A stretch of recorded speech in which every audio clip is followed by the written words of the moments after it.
নমস্কার। আজকের এই পর্বে আমরা খুব কাজের একটা ইংরেজি শব্দ নিয়ে কথা বলবো। এমন একটা শব্দ যা আমাদের কথা বলা বা লেখার ধরনকে আরও অনেক বেশি নিখুঁত করে তুলতে পারে। চলুন তাহলে শুরু করা যাক। আচ্ছা, এমন কারোর সাথে কি কখনো কথা হয়েছে যে কিছুতেই একটা প্রশ্নের সোজাসুজি উত্তর দেয় না? মানে সবসময় কেমন একটা ঘুরিয়ে পেঁচিয়ে কথা বলে, আসল প্রসঙ্গটা এড়িয়ে যায়? ভাবুন তো, এই পরিস্থিতিটাকে ঠিক একটা শব্দে কি বলা যায়? ঠিক এইরকম সত্য এড়িয়ে যাওয়ার জন্য ইংরেজিতে কিন্তু একটা দারুণ আর একদম সঠিক শব্দ আছে, আর সেটা হলো প্রিভ্যারিকেট।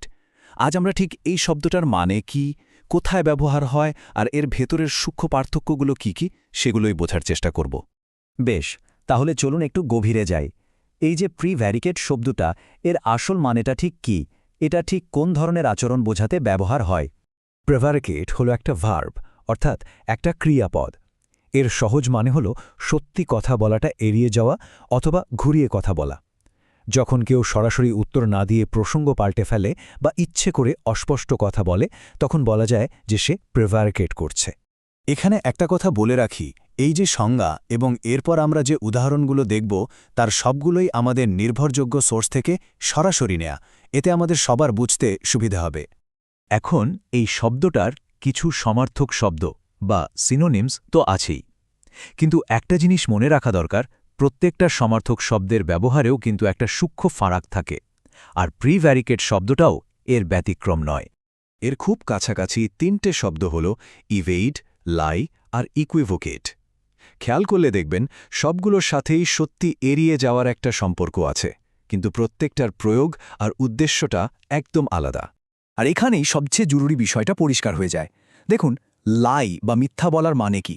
সরাসরি একটা অসত্য কথা বলা, তাই তো? অন্যদিকে প্রিভারিকেট করার মানে হল সত্যিটা সরাসরি না বলে কৌশলে এড়িয়ে যাওয়া। এটা এক ধরনের পরোক্ষ ফাঁকি। এমনও হতে পারে যে কোনো মিথ্যা কথাই বলা হলো না, কিন্তু সত্যিটাও আর প্রকাশ করা হলো না। শুধু সংজ্ঞা বা পার্থক্য জানলেই তো আর হবে না, শব্দটা বাক্যে ঠিক কিভাবে ব্যবহার করা হয় সেটাও তো দেখতে হবে। চলুন কয়েকটা বাস্তব উদাহরণ দেখি, তাহলে ব্যাপারটা আরও অনেক বেশি পরিষ্কার হয়ে যাবে। যেমন ধরুন এই বাক্যটা, হি প্রিভ্যারিকেটেড অ্যাবাউট হিজ পাস্ট। এর মানে হল সে তার অতীত নিয়ে ঘুরিয়ে কথা বলল। এখানে হয়তো সে কোনো মিথ্যে কথা বলেনি, কিন্তু সত্যিটাও পুরোপুরি বলেনি, কিছু তথ্য হয়তো এড়িয়ে গেছে। দ্বিতীয় উদাহরণটা আরও সহজ, ডোন্ট প্রিভ্যারিকেট, টেল দ্য ট্রুথ। অর্থাৎ ঘুরিয়ে পেঁচিয়ে কথা বলো না, সোজাসুজি সত্যিটা বলো। এখানে কিন্তু শব্দটাকে সত্যি বলার ঠিক উল্টো একটা কাজ হিসাবে দেখানো হচ্ছে। এর পরেরটা দেখুন, she prevaricated when asked about the mistake. মানে হল ভুলটা নিয়ে যখন প্রশ্ন করা হলো তখন সে ব্যাপারটা এড়িয়ে গেল। যখন কেউ নিজের ভুল ঢাকতে চায় বা দায় এড়াতে চায়, তখন এই শব্দটার ব্যবহার খুব দেখা যায়।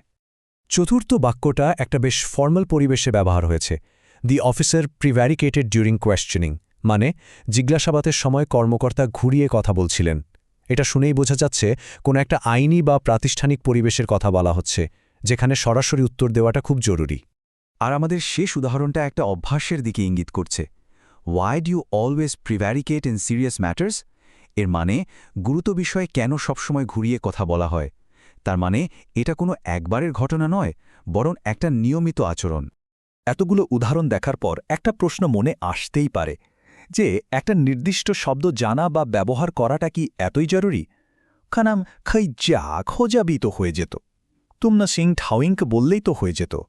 এর কারণটা হলো, প্রিভ্যারিকেটের মতো শব্দ যখন ব্যবহার করা হয় তখন আমাদের কথাবার্তা আরও অনেক সূক্ষ্ম আর নির্ভুল হয়ে ওঠে। আমরা ঠিক যেটা বোঝাতে চাইছি সেটাই প্রকাশ করতে পারি। মানে সরাসরি মিথ্যা না বলেও যে সত্যি এড়িয়ে যাওয়া যায়, এই জটিল ধারণাটা এই একটা শব্দের মধ্যে দিয়েই খুব সহজে তুলে ধরা যায়। তাহলে শেষ পর্যন্ত প্রশ্নটা কোথায় এসে দাঁড়ায়? এই যে ঘুরিয়ে কথা বলা বা প্রিভ্যারিকেশন, এটা কখন মিথ্যের পর্যায়ে চলে যায়? দেখুন, ভাষাগতভাবে মূল পার্থক্যটা হলো সরাসরি মিথ্যে বলায়। প্রিভ্যারিকেট হলো একটা কৌশল, আর লাই হলো একটা সরাসরি অসত্য। এই পার্থক্যটা বোঝাটাই কিন্তু নিখুঁত যোগাযোগের প্রথম ধাপ। আশা করি এই শব্দটি এখন থেকে আরও সঠিকভাবে ব্যবহার করা যাবে।